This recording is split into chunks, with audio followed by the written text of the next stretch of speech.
elétrons. E, dando sequência, a gente vai falar um pouco agora sobre as substâncias químicas. Antes da gente começar, vale até lembrar que esse termo é muito conhecido do nosso dia a dia. É muito comum a gente ouvir falar em substâncias químicas. No entanto, é muito comum também a gente ouvir falar de uma maneira pejorativa, né? Como se fosse algo que fizesse mal. Quando se fala em substâncias químicas, já assusta, né? Ah, isso tem química, isso, né? É colocado de uma forma extremamente negativa.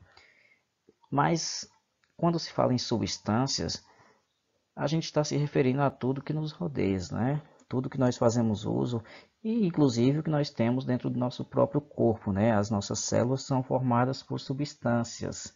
Nós temos nas nossas células, nós temos principalmente água, né? A maior parte do nosso corpo é constituído por água, mas nós temos aí também os carboidratos, os lipídios, as proteínas, né? Tudo isso são substâncias químicas e a nossa alimentação também é baseada na ingestão de substâncias químicas, quer seja elas orgânicas ou sintéticas. Todas essas substâncias elas têm uma organização molecular que forma uma substância, né? Aqui do lado nós temos um esquema que mostra como se dá essa divisão. A gente pega de início, você pega qualquer porção, né? Você pega a matéria que nós vimos lá desde quando a gente começou a estudar, que matéria é tudo aquilo que possui massa e ocupa um lugar no espaço, né? Quando você pega essa matéria, aí você vai pegar você vai pegando partes menores até que você pega o que nós chamamos de substâncias. Essas substâncias é a menor parte né, da matéria que conserva as suas características, como por exemplo a água. Você pega uma porção de água, aí você tem uma substância, né? A gente tem as substâncias que normalmente a gente fala em substâncias puras ou só substâncias, e temos também as misturas, né? As misturas é quando você tem mais de uma substância quando elas estão juntas, né? A gente vai falar a seguir, né, a diferença de cada uma, do que é que são substâncias simples, compostas, e o que é que são misturas e como elas se dividem também, né, em homogêneas e heterogêneas. Então, começando a falar de substâncias, nós estamos falando de grupos de moléculas iguais, né? Se você tem água, você tem apenas água, H2O.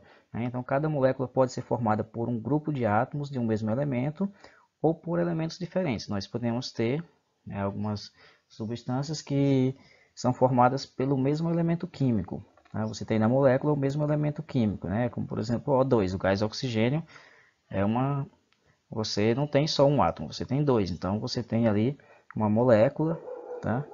Que é formada por elementos químicos que são iguais. Mas nós podemos ter também substâncias de formação com elementos diferentes, como a água, por exemplo. A água é H2O, você tem tanto o hidrogênio como o oxigênio.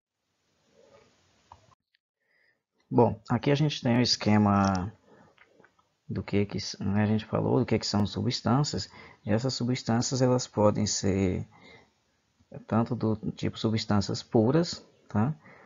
Como nós podemos ter mais de uma substância no mesmo elemento, né? Mais de uma substância junto, que aí nós formamos uma mistura, né? Começando a falar das substâncias puras ou simplesmente substâncias, elas podem ser simples e podem ser substâncias compostas. As substâncias simples, elas são formadas por átomos de um mesmo elemento químico.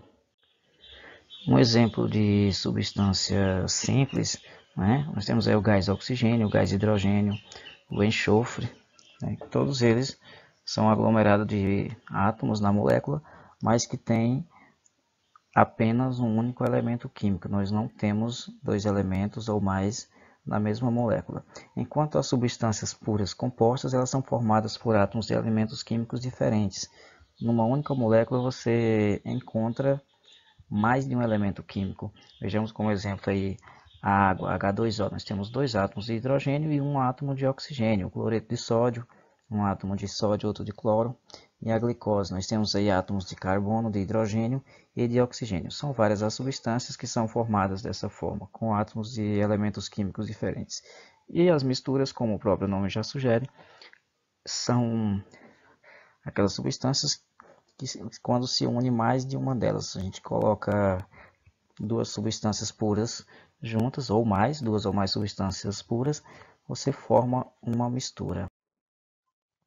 E essas misturas elas podem ser do tipo homogêneas, são conhecidas como soluções verdadeiras, são aquelas que apresentam uma única fase. Você olha e vê um aspecto uniforme, você não vê como se existisse mais de uma substância.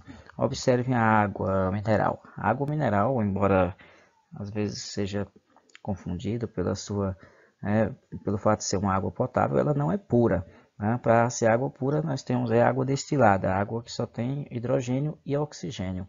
A água mineral, no entanto, se você olhar no rótulo de uma delas, você vai observar que lá nós temos, além da água, você tem os minerais. Né? Você tem cobre, tem ferro, tem magnésio, tem o manganês, tem vários outros minérios, outros elementos químicos que fazem com que ela seja uma mistura.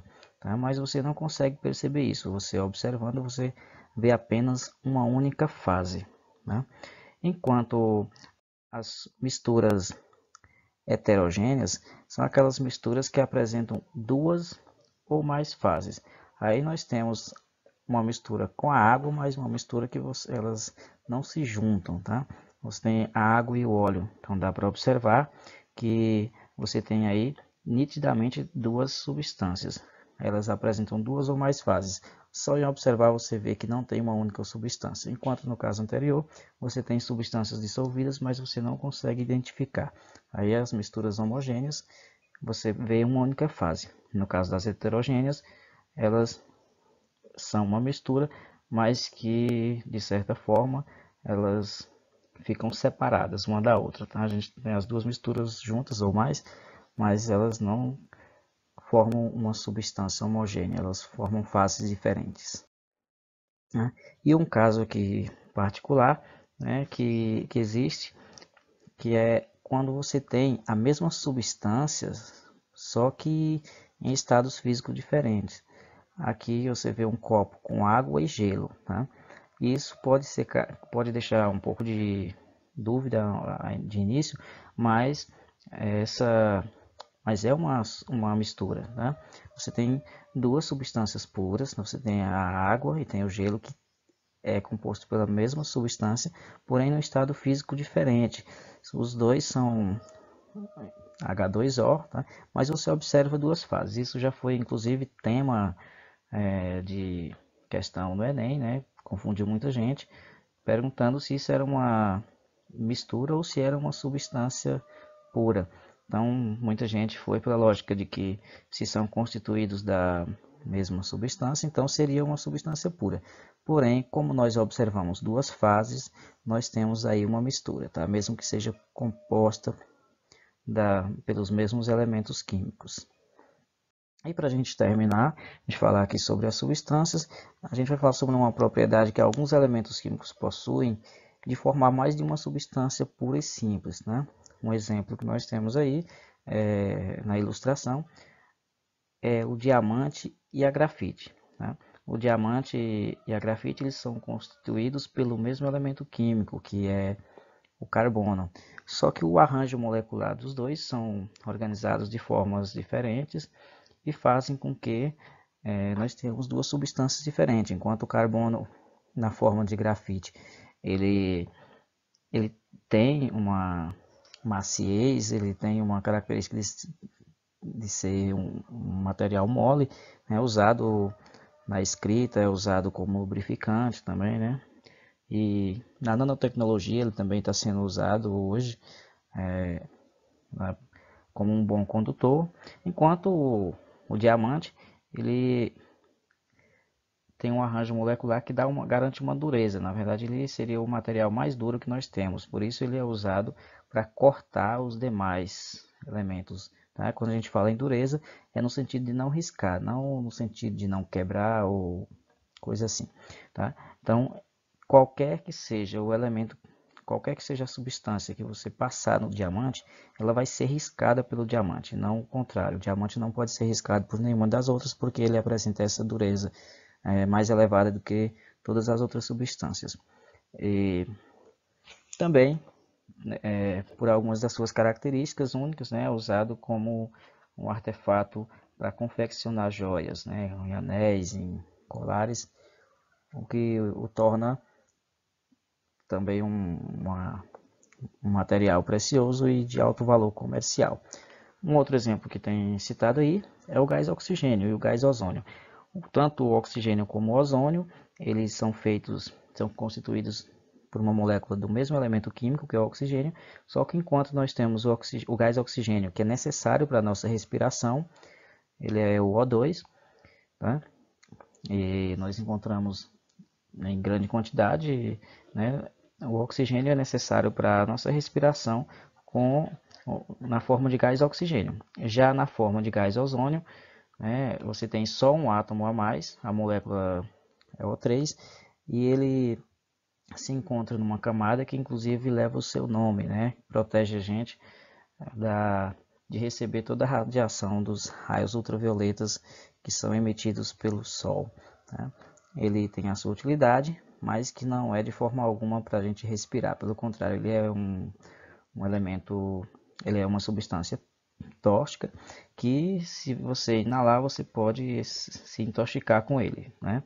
Então, essa propriedade chamada de alotropia, e ela nos garante, né, essa característica que alguns elementos possuem de formar diferentes substâncias de acordo com a quantidade de átomos que você tem na molécula, ou mesmo como se encontram arranjados esses átomos na sua composição, podendo formar dessa forma substâncias diferentes, né? Por hoje nós vamos ficar por aqui, tá? Eu vou deixar alguns exercícios para vocês responderem, também as páginas do livro que se encontra esse conteúdo para vocês darem continuidade aos estudos, enquanto a gente aguarda que passe o que melhore e ver que decisões serão tomadas com a finalidade de entender quando que a gente volta para as nossas aulas presenciais, né? Por enquanto, vamos participar por aqui com as nossas aulas virtuais, e quanto às dúvidas, vocês podem estar entrando em contato tanto pela Agenda Edu, como também tirar suas dúvidas, mandar mensagem lá no canal que nós temos no perfil que nós temos no Instagram, destinado para atender vocês, ok? Então, bons estudos e até a próxima.